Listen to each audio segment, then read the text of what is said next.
Let me explain how to locate the position of the shear center for the given thin walled section, which is symmetric about y-axis, whose thickness of the section is constant throughout. Constant throughout. Okay.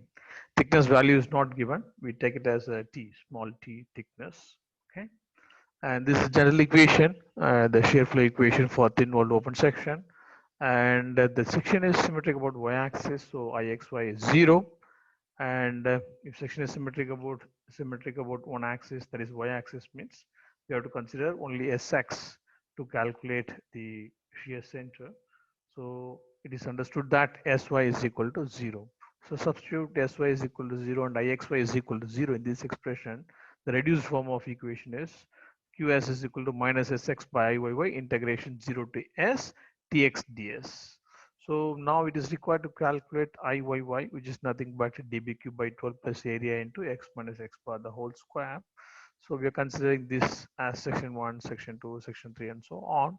So since it is symmetric about y-axis, I can just simply multiply by 2 because it is same on either side of this vertical y axis.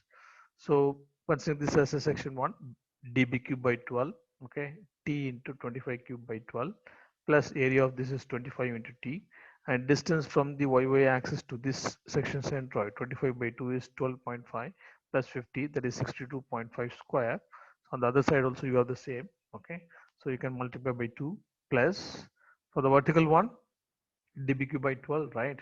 50 into t cube by 12 plus area is 50 into t, distance is 50 square, so multiply by 2 on the other side you have.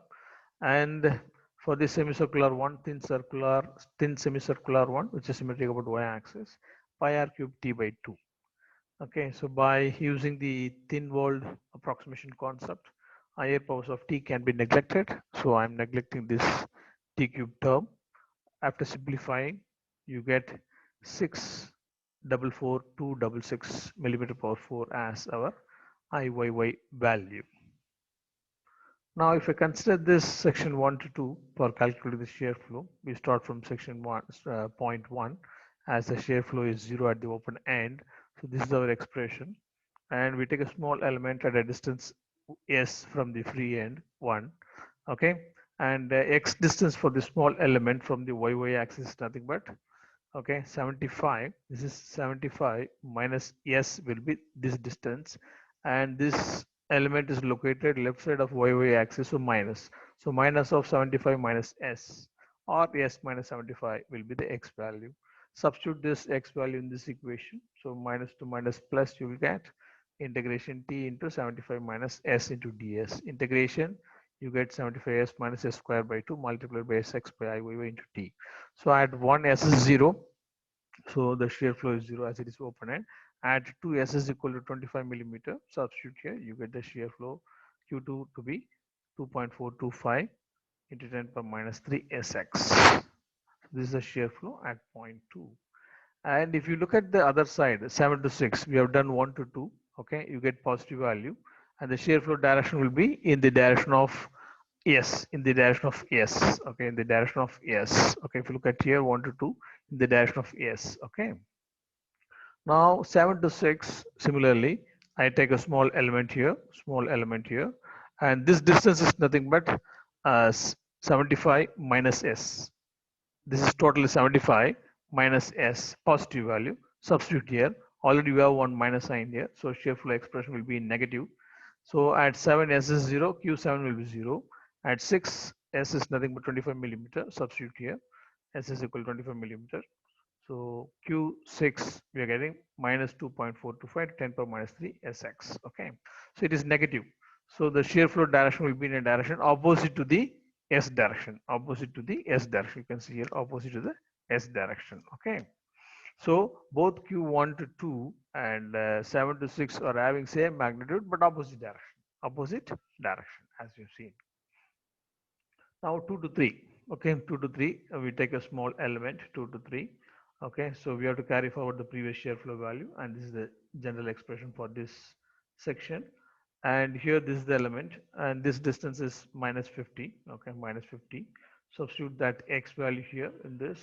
Okay, so integrate, if you integrate ds, you get s. So add 2s is 0. Okay, you get this term which proves our expression is correct. And at 3s is equal to 50. So substitute here. You get Q3 to be 6.305 to 10 power minus 3 SX. We get a positive value. So you can see a 2 to 3 positive value. So the shear flow takes the same as that of the direction of yes. Okay. Now, if you look into the 6 to 5, x value will be plus 50. If I take small element here, x will be plus 50, plus 50. Already we have a minus term here. Okay, minus term here also minus. After integration, substitute that s value to be 50 here. You will get q5 to be minus value and q6 again minus. So q6 to 5 is a negative value. So the shear flow will be in a direction opposite to the direction of S. Okay, opposite to the direction of S. Because we take a small element here, so we have taken here like this. Similarly, here also we take an element, we go like this. So the shear flow will be in a direction opposite to the direction of S. Okay. So now 2 to 3 is over and 6 to 5 is over. Now 3 to 4. Okay, 3 to 4. Okay, 3 to 4. We take a small element at an angle theta.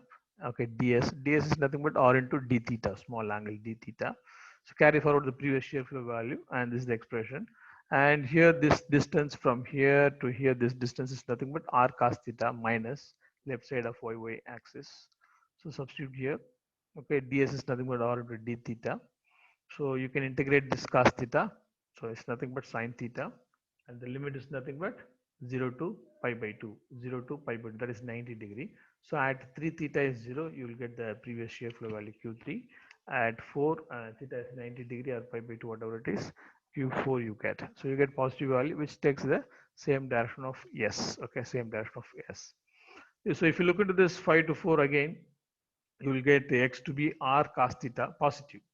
You're getting negative. Okay, so if you go for 5 to 4, okay, the x is nothing but right side r cos theta. Okay, r cos theta plus value.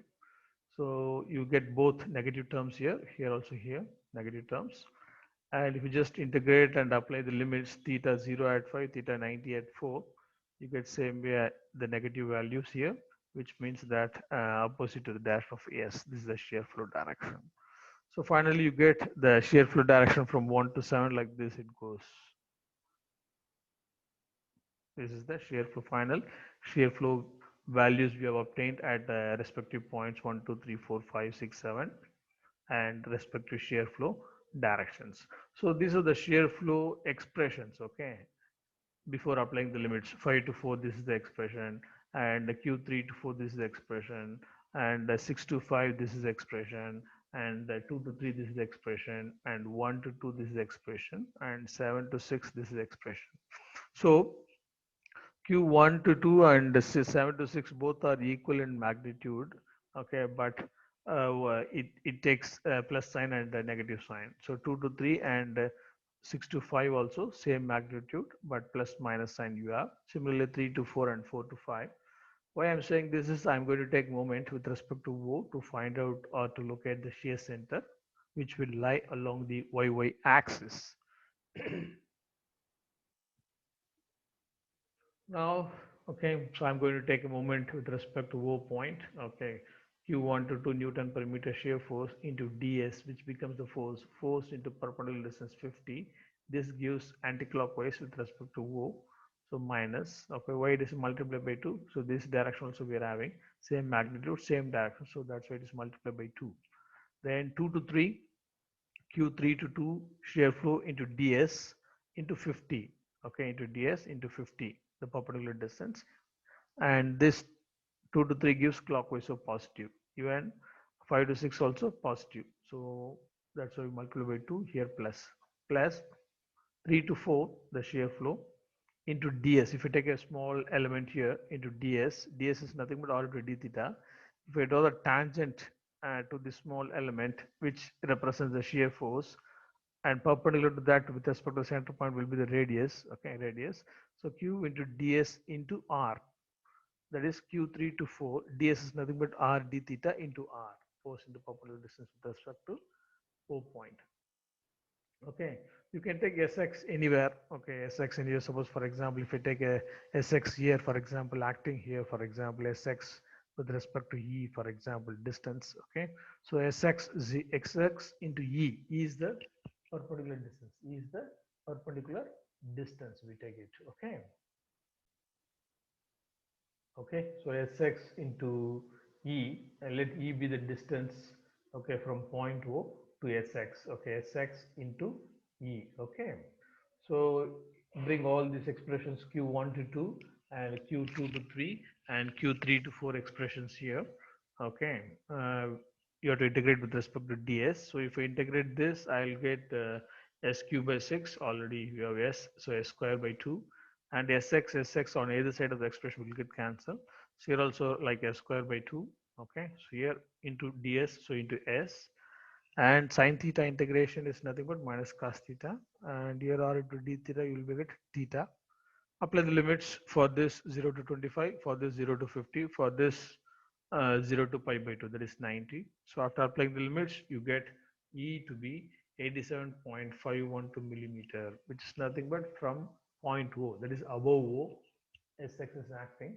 Okay, so the shear center is at a distance of 87.512 millimeter above point O. Thank you.